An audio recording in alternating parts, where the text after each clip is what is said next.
नमस्कार, आप देख रहे हैं हमारा खास कार्यक्रम खास मुलाकात और आज हमारे साथ एक खास शख्सियत हैं, कांग्रेस के वरिष्ठ नेता, चक्राता से 6 बार के विधायक प्रीतम सिंह जी। सर, बहुत स्वागत है आपका इस खास मुलाकात कार्यक्रम में और अपना समय देने के लिए। और वैसे तो प्रीतम सिंह जी किसी इंट्रोडक्शन के मोहताज नहीं हैं, क्योंकि बहुत सारे वरिष्ठ पद ये कांग्रेस में संभाल चुके हैं। और अगर बात की जाए, पार्टी के प्रदेश अध्यक्ष ये रह चुके हैं, नेता प्रतिपक्ष की भूमिका में नजर आ चुके हैं जब कांग्रेस की सरकारें थी। कई जो विभाग है उन्होंने संभाले, कई मंत्रालय उन्होंने संभाले हैं, तो तमाम जो बड़ी जिम्मेदारियां उन्होंने संभाली हैं। हाल फिलहाल में जो चुनाव हुए, सर उसी से शुरुआत करते हैं। लोकसभा चुनाव 2024, कांग्रेस की बहुत तैयारी थी।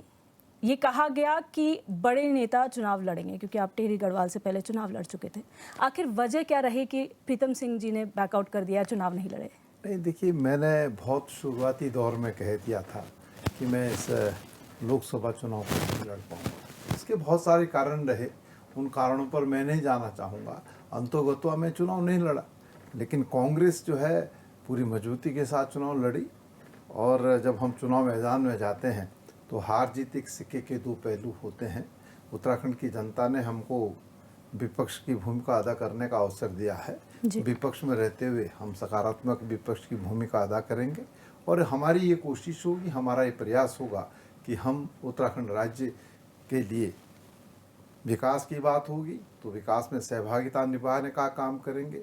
और अगर सरकार द्वारा उत्तराखंड के साथ सौतेला व्यवहार किया जाएगा तो विपक्ष की जो भूमिका है उसको अदा करने का काम करेंगे। ये सवाल इसलिए उठा क्योंकि आपके खुद के पार्टी प्रदेश अध्यक्ष करण माहरा हूँ या फिर वरिष्ठ कांग्रेस नेता हरीश रावत, पूर्व मुख्यमंत्री, वो भी ये बात मानते हैं कि बड़े नेताओं का चुनाव न लड़ना हार की एक बहुत बड़ी वजह रही। और पार्टी का में जिस तरीके से टिकट बंटवारा हुआ उसमें भी गड़बड़ियाँ हुई, जिस वजह से हार हुई। क्या आप इस बात को मानते हैं? नहीं, देखिए, टिकट बंटवारे में मैं समझता हूँ कि प्रदेश अध्यक्ष, नेता प्रतिपक्ष की बहुत महत्वपूर्ण भूमिका रहती है जी। मैं सीईसी का मेंबर था और उस सीईसी की बैठक में जिन नामों पर चर्चा हुई तदनुसार जो है राष्ट्रीय नेतृत्व ने टिकट देने का काम किया है।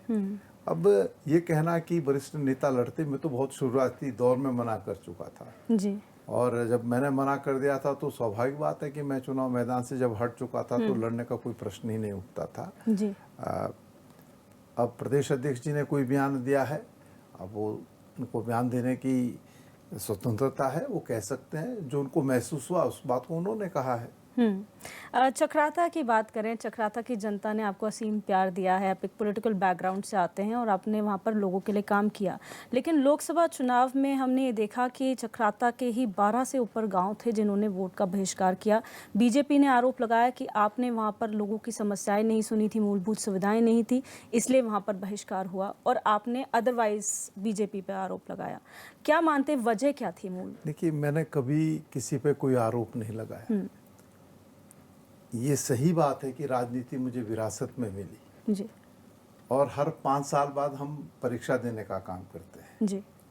तो चक्रोता के लोगों ने बारंबार कांग्रेस में विश्वास व्यक्त किया, कांग्रेस को जिताने का काम किया। तदनुसार हमने चक्रोता को विकास के रास्ते में आगे ले जाने का काम किया है। विकास सतत चलने वाली प्रक्रिया है, इसे कहीं पर रोका नहीं जा सकता है।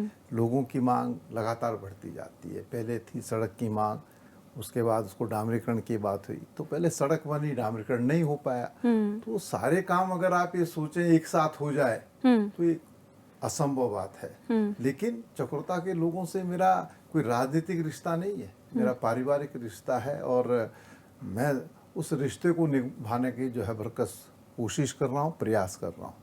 राजनीति में हम रहे, मैं चुनाव भी पराजित हुआ, लेकिन मैंने चक्रोता के लोगों के साथ हमेशा जो खड़े होने का काम किया है और आज मैं उनके साथ खड़ा हूँ और उनके लिए जितना भी कर पाऊँ वो कम है। नहीं, यही वजह है कि बार बार जनता आप पे भरोसा जता के आपको जिताती है। ये भी कई कांग्रेसी नेताओं ने बोला, हाल फिलहाल का एग्जाम्पल हम ले राजेंद्र भंडारी, उन्होंने कहा कि विपक्ष का जो कोई विधायक होता है, सत्ता किसी की भी हो, काम नहीं हो पाते, हम अपना काम नहीं करवा पाते, इसलिए राजेंद्र भंडारी ने बीजेपी ज्वाइन कर ली। क्या आप इस बात से इत्तेफाक रखते हैं सर? नहीं, मैं इससे सहमत नहीं हूँ। लोकतंत्र में पक्ष और विपक्ष होता है। आज हम कांग्रेस के 18 विधायक हैं, हम भी ये कहने लग जाएं कि हम विपक्ष में हैं, काम नहीं हो रहे हैं, इसलिए हम भी बीजेपी में चले जाते हैं, तो क्या लोकतंत्र महफूज रह पाएगा? लोकतंत्र की खूबसूरती यही होती है कि यहाँ पक्ष और विपक्ष होता है। सरकार जब जनहित के विपरीत जो है कार्य करती है तो हम सदन से लेकर सड़क तक संघर्ष करने का काम करते हैं। राजेंद्र भंडारी जी जो है इस चीज को फेस नहीं कर पाए, और उनकी एक आदत है, वो हमेशा जो दल बदलते रहते हैं। उन्होंने भाजपा में जाने का फैसला लिया है, ये तो हम नहीं समझ पाए, क्योंकि भाजपा में जाने से पहले एक दिन पहले जो है जिस तरीके से उन्होंने रुद्रप्रयाग के अंदर कांग्रेस के कार्यकर्ताओं और आम जन के बीच में बात कही, उससे कहीं लगता नहीं था कि राजेंद्र भंडारी जी जो है भाजपा में चले जाएंगे। लेकिन रातों रात ना जाने क्या ऐसा हुआ कि उन्होंने पार्टी छोड़ने का निर्णय ले लिया।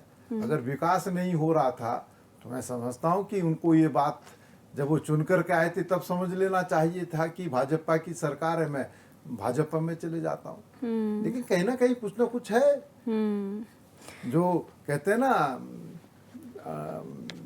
बिहाइंड द कर्टन, क्या हुआ क्या नहीं हुआ, तो राजेंद्र भंडारी जानते होंगे। अच्छा, ये कयास भी बहुत लगाए गए आपके बारे में भी कि प्रीतम सिंह जी भी चुनाव से पहले कभी भी कितने भी चुनाव आए, चाहे लोकसभा चाहे विधानसभा, प्रीतम सिंह जी भाजपा ज्वाइन कर लेंगे, प्रीतम सिंह जी उनके संपर्क में हैं, लेकिन ऐसा कभी उसकी पुष्टि नहीं हुई। ये जो सारे कयास हैं वो कहाँ से शुरू होते हैं, क्या बेसिस क्या होता है इनका? देखिए, ये तो ज़्यादा मुझसे ज़्यादा बेहतर आप बता पाएंगे जी कि आप लोग ही क्यास लगा करके कहते हैं कि प्रीतम सिंह भारतीय जनता पार्टी में जा रहा है। ये बात तो बाहे बगाए कहीं ना कहीं से तो उत्पन्न हुई है। तो हमारे राजनीतिक मित्र होते हैं, वो कई बार इस तरह की बातें कहते हैं, लेकिन इन तमाम चीज़ों का कोई अस्तित्व नहीं है। मैं कांग्रेस में आज भी विद्यमान हूँ जी। अगर मैं कांग्रेस छोड़ने की बात होती तो शायद लोकसभा के चुनाव में छोड़ गया होता, लेकिन कहीं पर भी नहीं। जो बातें हवा में तैर रही थी उसको जो है मैं समझता हूँ कि अब विराम लगा देना चाहिए। तो ये आगे कयास नहीं लगने चाहिए। देखिए, भविष्य तो मैंने नहीं देखा, मैं भविष्य वक्ता तो नहीं हूँ, लेकिन इतना जरूर कह सकता हूँ कि मैं कांग्रेस का एक वफादार सिपाही हूँ, कांग्रेस का एक छोटा सा अदना सा कार्यकर्ता हूँ।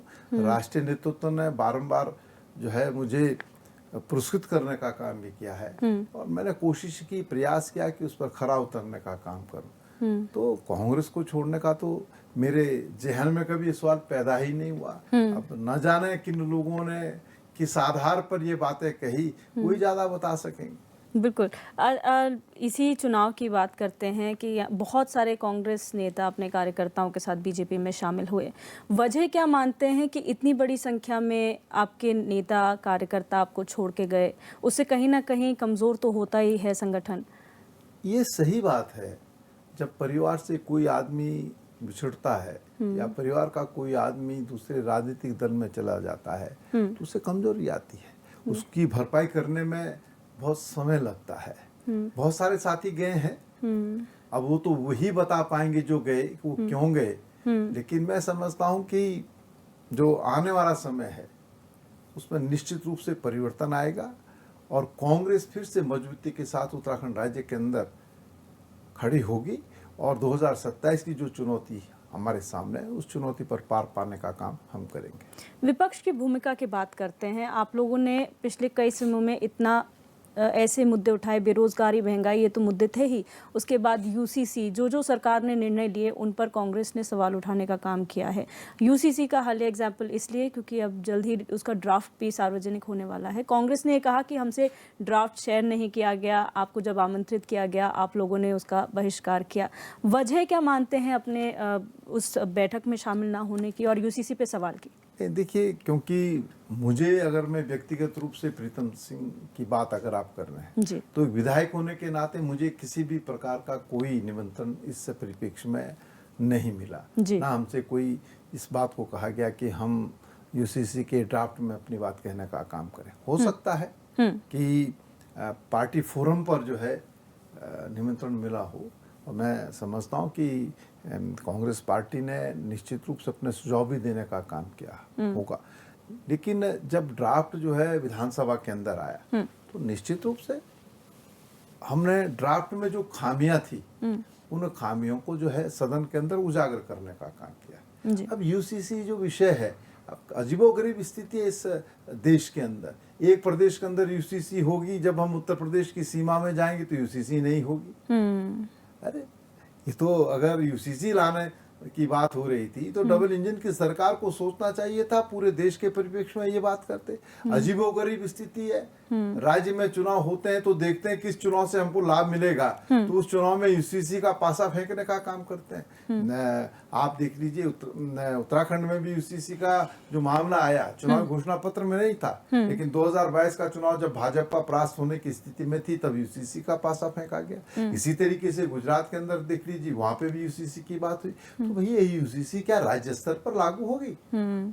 हमने कहा कि ये यूसीसी का जो ड्राफ्ट आया, जिसका हमने सदन में भी पुरजोर तरीके से विरोध किया, हमने कहा कि संविधान की जो मूल भावना है उसके विपरीत है। अब सरकार थोपना चाहे तो बहुमत के आधार पर थोप सकती है, लेकिन सरकार को भी आत्मावलोकन करना चाहिए, राज्य सरकार को भी सोचना चाहिए कि हम इस यूसीसी को उत्तराखंड में लागू कर रहे हैं, उत्तर प्रदेश में नहीं लागू होगा। मैं भारत का नागरिक हूँ, मैं हर राज्य में जाने के लिए स्वतंत्र हूँ।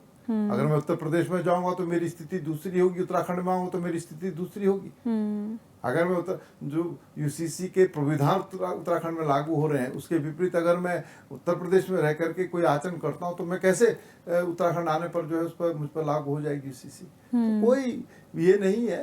ठीक है, वोट प्राप्ति के लिए यूसीसी का ड्राफ्ट लाए, उसका लाभ उन्होंने लिया है।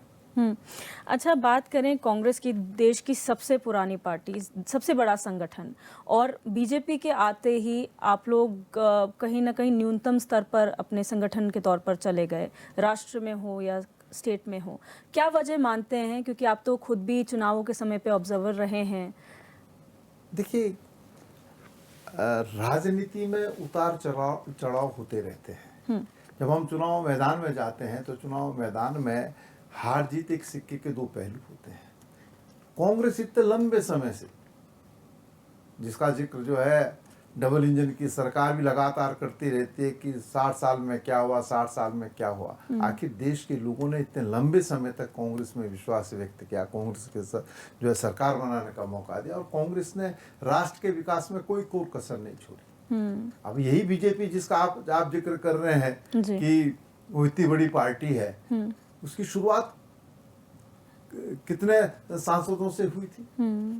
आप अंदाजा लगा सकते हैं, 2 सांसदों से उनकी शुरुआत हुई थी।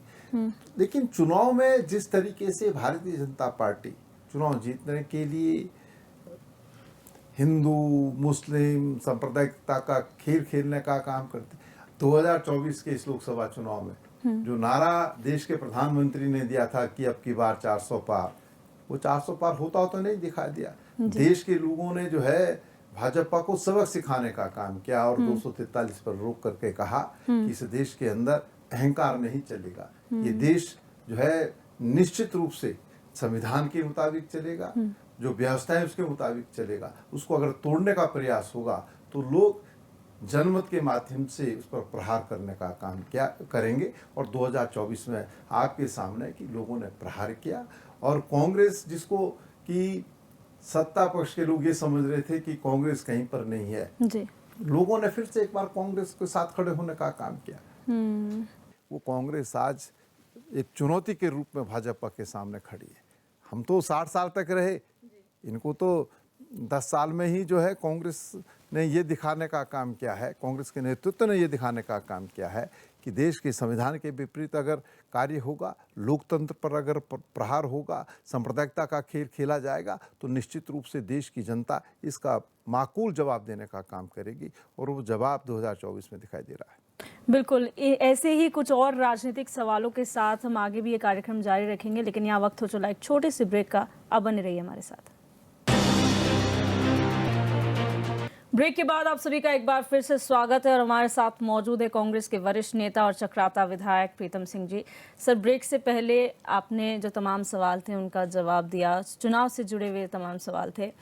आप पे लगे आरोपों, मतलब कांग्रेस संगठन पे लगे हुए आरोपों की बात करते हैं। परिवारवाद एक ऐसा मुद्दा है जो कांग्रेस का पीछा नहीं छोड़ता। आप पे परिवारवाद के आरोप लगते हैं। हाल फिलहाल में हमने देखा कि लोकसभा चुनाव के टाइम पे आपके PCC general secretary Rajesh Rastogi ने जब रिजाइन किया था, उन्होंने हरीश रावत पर यह आरोप लगाया था कि वो अपने परिवारवाद को लेकर आरोप लगाया था और ये कह रहे थे कि पार्टी का डिक्लाइन का रीजन है परिवारवाद। आप कितना इत्तेफाक उस बात से रखते हैं? देखिए, जिन लोगों ने पार्टी से बाहर जाना था तो कोई ना कोई बहाना ढूंढना उनको था, तो उन्होंने यही आरोप लगा करके परिवारवाद है इसलिए हम जो है कांग्रेस को अलविदा कहने का काम कर रहे हैं। आप मुझे बताइए, कहाँ पर किस राजनीतिक दल में ऐसा है कि परिवारवाद की बात हम अगर ये कहें कि कांग्रेस में औजव नहीं। देखिए, परिवारवाद क्या होता है? अरे भाई, हम चुनाव लड़ते हैं, चुनाव लड़ने के बाद लोग अपने मत के आधार पर हमारे भविष्य को जो है आगे क्या होगा क्या नहीं होगा उसका निर्धारण करने का काम करते हैं। हरीश राव जी हमारे बहुत वरिष्ठतम नेता हैं। स्वाभाविक बात है, उनके जो पुत्र हैं जो हमारे हरिद्वार से प्रत्याशी थे। आप मुझे बताइए, अगर पार्टी ने उनको टिकट दिया तो उनकी सेवाओं को देखते हुए दिया? वो संगठन में सक्रिय थे, वो लगातार जो है कांग्रेस को मजबूत करने का काम वीरेंद्र रावत करते आ रहे थे। तो उसके बाद उनको अगर टिकट दिया गया तो मैं समझता हूँ कि क्या गुनाह किया है। भाई, हमने कहा ना, परिवारवाद का मतलब तब उठता है जब परिवारवाद में जो है सीधे ही नामित किया जाना हो, तब तो बात होती है। फैसला जनता लेती है और राजनीतिक दल जो है टिकट देने का काम करते हैं। तो ये सब चीजें मैं समझता हूँ कि कदापि उचित नहीं है। जो संगठन में जो पार्टी के लिए काम कर रहा है, तो इसका मतलब तो ये हुआ कि मेरे पिताजी जो है राजनीति में थे और मैं जो हूँ क्या नाम है कहता कि भाई मैं नहीं आ सकता, या तो देश के संविधान में बदलाव कर दिया जाए कि भाई जो राजनीतिक परिवार से हैं उनको राजनीति में नहीं आना है। अरे, हम उसी वातावरण में हम सांस लेने का काम करते हैं और तदनुसार हम आगे बढ़ते हैं और हमारे दिल में भी होता है कि हम भी जो है समाज सेवा करने का काम करें। तो उसमें क्या हर्ज है? मैं समझता हूँ कोई हर्ज वाली बात नहीं है। जिन लोगों ने पार्टी छोड़नी थी उन लोगों ने ये कह करके कि हरीश रावत जी के पुत्र चुनाव लड़ रहे हैं, वीरेंद्र रावत जो है, इसलिए जो हम कांग्रेस को छोड़ने का काम कर रहे हैं। तो मैं समझता हूँ कि कहीं पर भी ऐसी कोई बात नहीं है।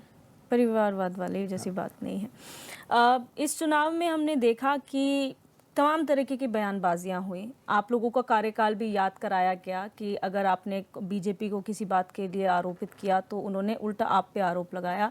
आप लोग जब धर्म की राजनीति की बात बीजेपी से करते हैं तो बीजेपी आपको कहती है कि आप एक धर्म विशेष के पक्ष में राजनीति करते थे। तो ये जो राजनीति में बदलाव आया है आरोप प्रत्यारोप का, क्योंकि पहले भी होते थे लेकिन आज बदल चुका है, क्या वजह मानते हैं राजनीति में इस बदलाव के पीछे? नहीं, देखिए, कांग्रेस ने कभी भी किसी धर्म विशेष के लिए राजनीतिक बात नहीं कही। बताएं कब कही, किसके पक्ष में कही? वो ये कहते हैं कि आप लाभ देते हैं, राजनीतिक लाभ आपने एक पक्ष को दिया। क्या लाभ देते हैं? क्या मैं सत्ता में बैठे हुए लोगों से पूछना चाहता हूँ, तो क्या आपने उस लाभ पर रोक लगाई? बताए ना। ये काम तो भारतीय जनता पार्टी करती है। आप देखिए किस तरीके से सांप्रदायिकता का खेल खेला जाता चुनाव में। क्यों विकास की बात नहीं होती? भाई, जो लोग सरकार में बैठे हैं वो अपना हिसाब किताब तो देंगे ना कि 5 साल लोगों ने सत्ता में हमको बैठाया तो हमने 5 साल में ये काम किए हैं। लेकिन वो कभी काम की बात नहीं करते। जब चुनाव होता तो सांप्रदायिकता की बात करते हैं। भगवान राम अयोध्या में मंदिर, अरे अयोध्या में मंदिर कोई भाजपा ने बनाया? अयोध्या में तो सुप्रीम कोर्ट का एक निर्णय आया और सुप्रीम कोर्ट के निर्णय आने के बाद जो है मंदिर बना है और उस मंदिर में कोई सहभागिता कोई भाजपा के लोगों की थोड़ी है, सबकी है। सबने सहभागिता जो है उसमें निभाने का काम किया है। तो ये सब वातावरण, ये सब बातें कोई और नहीं, भारतीय जनता पार्टी करती है। कांग्रेस ने कभी इस तरीके की बात ना पूर्व में की है ना भविष्य में करेगी। हम तो हमेशा जब कभी भी सत्ता में रहे तो विकास के एजेंडे पर चुनाव में गए हैं, और चुनाव में हम अपनी बात कहते हैं कि हम आपने हमको सरकार बनाने का अवसर दिया, तो हमने इन 5 वर्षों में आपको ये करने का काम किया है। तो ये सब चीज़ें हैं। आपके क्षेत्र में वापस आते हैं, चक्राता में 6 बार का कार्यकाल आपका रहा है, और ऐसी कौन सी बड़ी चुनौती है आपके क्षेत्र में जिसको आपको लगता है कि प्रीतम सिंह जी को इसमें और ज़्यादा काम करने की ज़रूरत है? देखिए, हमने पूर्व में भी जो है ऐतिहासिक काम जो है वहाँ करने का काम किया है। पूर्व का अगर मैं जिक्र करूँ तो अंग्रेजों के ज़माने में गेट सिस्टम था हमारे यहाँ। तो उस गेट सिस्टम, उस प्रणाली को समाप्त करने का काम हमने किया। और उससे पूर्व जब मेरे पिताजी थे तो उस समय 1967 में जॉन सारवार को जनजाति का दर्जा दिया गया।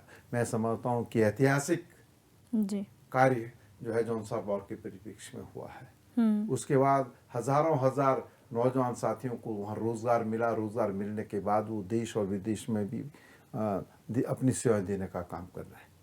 तो ये तो मैं समझता हूँ कि एक अपने आप में ऐतिहासिक उपलब्धि जो है कांग्रेस के रिज्यूम में जो है मेरे पिताजी के नेतृत्व में जॉन सारवार को दी गई। हमारे सामने रोए जौनपुर के लोग हैं, हमारे नाते रिश्ते, हमारी बोली भाषा, हमारा पहनावा एक जैसा है। उन्हें आज तक जो है जनजाति का दर्जा नहीं मिल पाया। वो लंबे समय से संघर्ष कर रहे हैं। इधर हमारी जो है हिमाचल के लोग हैं, नदी के उस पार जो है, उनसे नाते रिश्ते, बोली भाषा, पहनावा एक जैसा है, उनको भी जनजाति का दर्जा नहीं मिल पाया। मैं देहरादून में आना चाहता हूँ।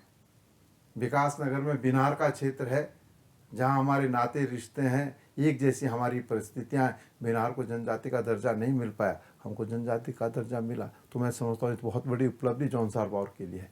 और जनजाति मिलने के बाद हम निश्चित रूप से लगातार आगे बढ़ते रहे। और मैंने कहा ना कि गेट प्रणाली को हमने समाप्त करने का काम किया। एक तहसील थी जो 6 महीने चक्रोता रहती थी, 6 महीने कालसी रहती थी, उस तहसील को 3 तहसीलों में विभाजित करने का काम किया। कोई डिग्री कॉलेज हमारे यहाँ नहीं था, हमने 2 डिग्री कॉलेज वहाँ स्थापित करने का काम किया। कोई पॉलिटेक्निक वहाँ पर नहीं था, हमने जो है 2 पॉलिटेक्निक जो है स्थापित करने का काम किया। आज मैं कह सकता हूँ चक्रोता क्षेत्र में जितने आश्रम पद्धति विद्यालय है उसको स्थापित करने का काम किया। एकलव्य विद्यालय वहाँ पर स्थापित करने का काम किया है। 100 बेड का अस्पताल त्यूनी में स्थापित करने का काम किया है। तो ऐसा नहीं, विकास के जब बात मैं गिनाऊंगा तो उसके लिए बहुत लंबा समय चाहिए। मुझे भी उसकी वो पूरी जो है फेहरिस्त आपके सामने रखनी पड़ेगी। तमाम सड़कों को जो है उसका जो है उच्चीकरण किया गया। और आज चक्रोता जो टूरिस्ट डेस्टिनेशन के रूप में लगातार आगे बढ़ता जा रहा है। तो ये सब तो कांग्रेस ने किया। और मैं तो कहता हूँ, मैं तो चुनौती देता हूँ, क्योंकि मैं तो चुनाव पराजित भी हुआ हूँ। ऐसा नहीं कि मैं चुनाव पराजित नहीं हूँ। मैं तो आज भी कहता हूँ, बताएं कि चक्रोता विधानसभा में किसने विकास का काम किया है। आज चक्रोता जिस मुकाम पर खड़ा है, चक्रोता के इस मुकाम पर खड़ा करने का काम किसने किया। तो मैंने कहा ना, बहुत सारी चीज अभी और भी करनी है। जब मौका मिलेगा तब आप देखेंगे कि चक्रोता को हमने जो है और आगे बढ़ाने का काम किया है। बिल्कुल, जो कांग्रेस ने किया वो कोई दूसरा नहीं दे पा रहा। बिल्कुल। हाल फिलहाल की बात करें, 10 तारीख 2 विधानसभा सीटों पर उपचुनाव। मंगलौर में कुछ ऐसी परिस्थितियां हमने देखी जो शायद नहीं होनी चाहिए थी एक चुनाव के लिहाज से। किस तरीके से मानते हैं, क्योंकि आपके प्रत्याशी काजी निजामुद्दीन वहां पर हैं, एक पक्ष को ये आरोप लगा कि वोट नहीं देने दिया जा रहा है, किस तरह से वो सिस्टम पूरा मानते हैं? नहीं, देखिए, 2 विधानसभाओं के उपचुनाव हो रहे हैं। बद्रीनाथ विधानसभा का मैं जिक्र करूं तो वहां पर कांग्रेस के प्रत्याशी ने ये कह के कि मैं विपक्ष में हूं, विकास नहीं हो पा रहा, इसलिए मैं जो हूं विधायकी से त्यागपत्र दे रहा हूं, भारतीय जनता पार्टी में जा रहा हूं। तो उन्होंने तो सीधे सीधे लोकतंत्र की हत्या करने का काम किया और बद्रीनाथ के लोगों की पीठ में छुरा भोंकने का काम किया। वहाँ लोगों में बहुत नाराजगी है। मैं वहाँ गया था तो लोगों ने बहुत नाराजगी वहाँ पर व्यक्त की। उन्होंने कहा एक व्यक्ति को हमने विधायक चुना था और वो 2.5 साल में घर आ गया, और ये कह के कि विकास नहीं हो पा रहा। तो बिहाइंड द कर्टन क्या हुआ, ये तो राजेंद्र भंडारी को बोलना पड़ेगा जी, कि क्या ऐसी क्या परिस्थितियां पैदा हो गई कि रातों रात आपका जो है मन परिवर्तित हो गया है। दूसरी बात आपने मंगलौर की कही। मंगलौर में मैं और कांग्रेस के हमारे बहुत वरिष्ठतम नेता हम सब लोग थे, और चुनाव वाले दिन भी जब हम वहाँ पर थे तो हमने देखा जिस तरीके से सरकार के संरक्षण में, पुलिस बल के संरक्षण में और प्रशासन के संरक्षण में असामाजिक तत्वों ने वहाँ पर पोलिंग बूथ कैप्चर करने का काम किया, लोगों पर लाठी प्रहार करने का काम किया, कई राउंड जो है गोलियां चलाने का काम किया। ऐसा लग रहा था कि जो उत्तराखंड राज्य जिसको हम देवभूमि कहते हैं, हम देवभूमि में नहीं है, बल्कि हम ऐसे राज्य में हैं जहाँ पर अराजकता के बारे में हम लगभग सुनते हैं। बहुत अराजक जो है माहौल वहाँ पर पैदा किया गया।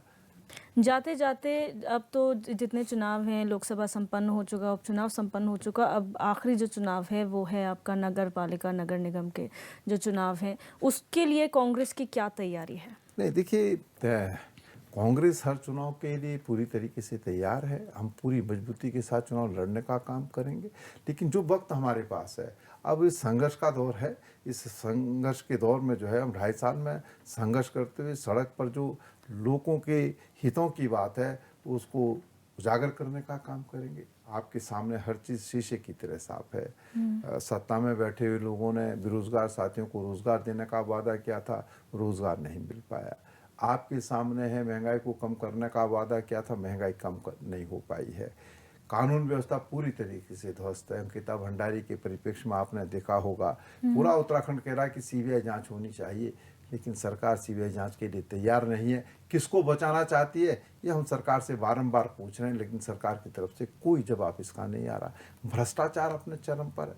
आप देख लीजिए, उद्यान विभाग का जो भ्रष्टाचार है वो आपके सामने है। हाई कोर्ट ने कहा कि उद्यान विभाग में भ्रष्टाचार हुआ है, सीबीआई जांच होनी चाहिए।